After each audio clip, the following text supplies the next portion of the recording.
사랑받고 싶고 욕구가 되게 욕심이 많고 어머니 아버님은 그거보다는 표현을 과하게 하시기보다는 오히려 좀 아끼시는 편이죠. 그러니까 이러다 보니까 서연이 입장에서는 남들보다는 부족하게 느낄 수 있는 것 같아요. 그래서 이제 서연이는 이런 거죠. 내가 하나의 행동에 지적을 당하거나 아니면 하나를 실수하면 나는 실패한 것 같아. 엄마가 나의 전체를 다 실망하면 어떡하지? 이런 마음이 더 많이 드는 것 같습니다. 근데 이제 아까 또 제가 자꾸 연애 시절 떠올리게 만드는데요. 그 사랑한다는 말과 칭찬은 실은 아무리 해도 부족하지 않거든요. 그렇죠. 우리가 연애 시절 잘 생각해 보시면 기억나시겠지만 싸우는 대부분의 일이 뭔가 사랑받는 게 부족할 때 많이 싸워요. 그러면 상대방은 분명히 당연히 사랑하는데 무슨 말할 필요가 있냐 얘기하지만 아이 입장에서도 부모가 나를 사랑하는 게 당연하다고 느낄 것 같지만 실은 아이들은 너무 어리기 때문에 무조건 말로 표현해줘야 사랑은 되거든요. 표현하지 않는 사랑은 사랑이 아니라고 맞아요. 봐요. 네. 네, 저는 그렇게 봅니다. 지금 당연히 표현을 해줘야죠. 칭찬도 마찬가지예요. 그래서 당연히 뿌듯한 눈으로 쳐다보는 게 충분할 것 같지만 우리 서연이 입장에서는 입이 마르고 닳도록 칭찬해주는 게 훨씬 필요할 것 같아요. 네. 그러다 보면 예를 들어 뭘 잘해야 칭찬하는 게 아니잖아요. 이거 다 완성했네 칭찬하는 게 아니라 우리 서연이가 지금 밥을 열심히 먹고 있네. 네. 그럼요. 세수하러 들어가는구나. 이것도 기특하는 거고 실은 과정 하나하나에 칭찬을 해주시면 아이가 이제 그게 자신감이 되는 거예요. 근데 만약에 잘할 때만 칭찬을 해주는 게 솔직히 우리나라의 문화거든요. 그렇죠. 그러다 보면 약간 조건식의 자기 가치관이 생겨요. 나는 이거를 잘해야 훌륭한 사람이 되는구나. 이걸 실패하면 저 사람이 나한테 실망할지 몰라. 내가 부족한 사람이 될지 몰라. 이런 식으로 그 조건적인 가치감이 잘못 형성될 수가 있어요. 특히 우리 서연이처럼 예민하면 그런 거에 조금 더 엄마 아빠가 그렇게 가르치지 않더라도 본인이 그렇게 정리할 수가 있어요. 그렇기 때문에 많이 주의하시는 게 좋을 것 같아요. 서연 어머니 솔직히 칭찬 많이 해주셨어요, 그동안? 어떠셨어요? 아니요, 칭찬을 많이, 그러니까 선생님 말씀하신 것처럼 표현을 그렇게 잘하는 편이 아니어서 칭찬 많이 안 했던 것 같고요. 그래서 서연이가 뭐 이러이러한 행동이 문제 행동이다라고 고민하고 나서부터 조금 노력은 하고 있는 편이거든요. 그러니까 이상하게 부모 눈에는 아이의 문제 행동은 이만하게 보이고 그냥 칭찬할 거리들은 일상생활에 있는 것도 누구나 다 하는 거. 그러니까 아까 전에 그 동생 토닥토닥 해줬잖아. 얼마나 이뻐요. 그 모습이. 저희 지용이는 그만할 때 물고 뜯었어요. 동생을 갖다 피나게 만들었거든요. 근데 그거 이쁘다고 그렇게 토닥토닥, 아이고 어쩜 이렇게 서연이는 마음이 이뻐, 어쩜 이렇게 얼굴도 이뻐, 뭐 이런 얘기를 해줄 수 있는 거리가 너무나 많은 것 같은데 앞으로는 그런 거리를 좀 많이 찾아서 칭찬해 주시기 바랍니다. 자, 이번에는 세 번째예요. 지적을 당하면 우는 서연이 아이의 말에 경청하고 공감해주고 또 자율성을 높이는 놀이를 많이 해줘라라고 얘기를 해주셨는데요.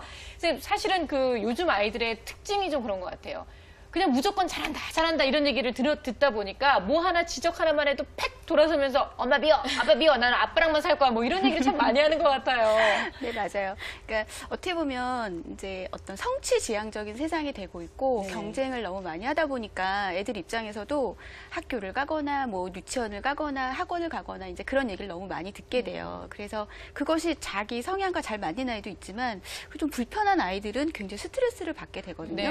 그래서 이제 지금 서연이 같은 경우도 실은 욕심도 많고 뭐든지 기준이 좀 높기 때문에 어설프게 받느니 나는 완벽하게 받고 싶고 이제 이런 성향이 있다 보니까 자꾸 이제 실망도 많이 하고 상처도 많이 받게 되는 거잖아요.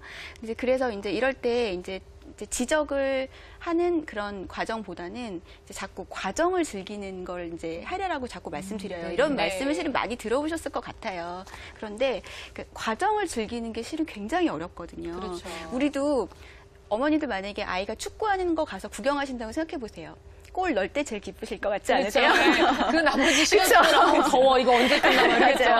패스하는 거 잘하는 거는 칭찬이 안 나오고요. 무조건 골이 들어가야 우리도 마음에 뭔가 이게 된 것 같고 칭찬이 우러나오거든요. 그래서 엄마가 된다는 건 실은 눈을 더 부릅뜨고 아이의 행동을 더 이렇게 과정을 보시는 그 노력이 필요한 것 같아요. 그래서 그러다 보면 어떤 놀이 같은 게 제가 어디서 TV에서 EBS에서 봤는데 공을 이렇게 엄마가 던져주고 아이가 받을 때 자, 많이 받은 아이와 적게 받은 아이가 차이가 있었는데 엄마의 말의 차이였어요. 적게 받은 아이는 엄마가 거기 아니야. 오른쪽 아니라니까? 오른쪽? 왼쪽 이랬는데 잘 받은 아이는 그 받든 못 받든 엄마가 무조건 잘한다, 거기야 맞아 이렇게 긍정적인 말을 해주는 아이가 훨씬 성취가 좋더라고요. 네네. 그래서 또 있네요. 그러니까 정말 결과보다는 우리도 마음을 비우고 그렇죠. 실은 마음을 비우고 열심히 하는구나. 또 더 중요한 거 즐겁게 하는구나. 와, 우리 서연이가 오늘 일을 정말 즐겁게 닦는구나. 밥 먹을 때 이렇게 즐겁게 먹는구나. 이런 즐겁게 하는 것에 즐기는 것에 칭찬을 많이 해주시면 좋을 것 같고요. 네. 그리고 특히 이제 서연이 같은 경우는 정리하거나 자기주도적인 걸 좋아하기 때문에 조금 그걸 일부러 좀 흐트러트린 놀이를 할 필요가 있어요.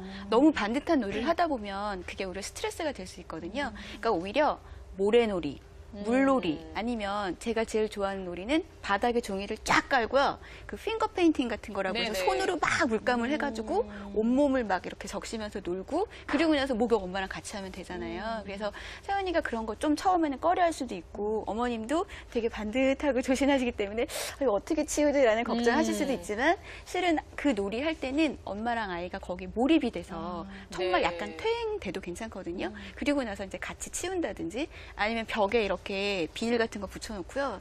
휴지 해보셨어요? 그 예, 물에다 담궈가지고 던지는 던지면 거. 진짜 예. 스트레스 해소 되거든요. 아이 입장에서도 엄마랑 같이 하는 그런 놀이 같은 게 좀 이렇게 반듯한 놀이 말고